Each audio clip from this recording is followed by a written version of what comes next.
আসসালামু আলাইকুম দর্শক, অসাধারণ একটি সেটিংস লুকিয়ে আছে। এই সেটিংসটির কাজ কি আমরা অনেকেই জানি না।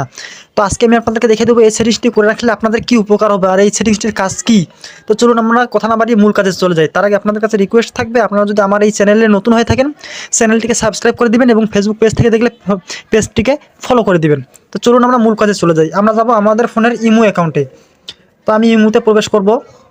তো ইমোতে যাওয়ার পরে আপনারা এই কর্নারের মধ্যে দেখবেন যে আপনাদের ইমোর যে প্রোফাইল আইকন আছে, এই প্রোফাইল আইকনে আপনারা ক্লিক করে দিবেন।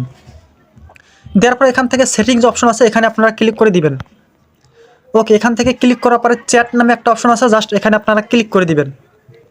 এখানে ক্লিক করার পর এখানে লেখা আছে অটো সেভ আফটার রিসিভ, এখানে আপনারা ক্লিক করে দিবেন।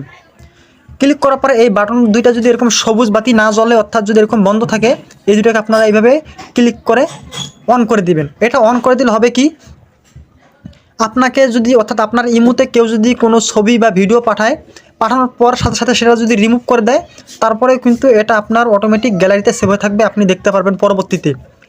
এখান থেকে বেরিয়ে আসবেন।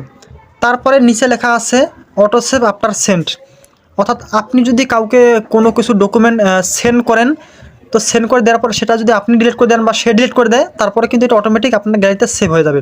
তো অবশ্যই আপনারা এই কাজটি করে রাখবেন। ধন্যবাদ সবাইকে।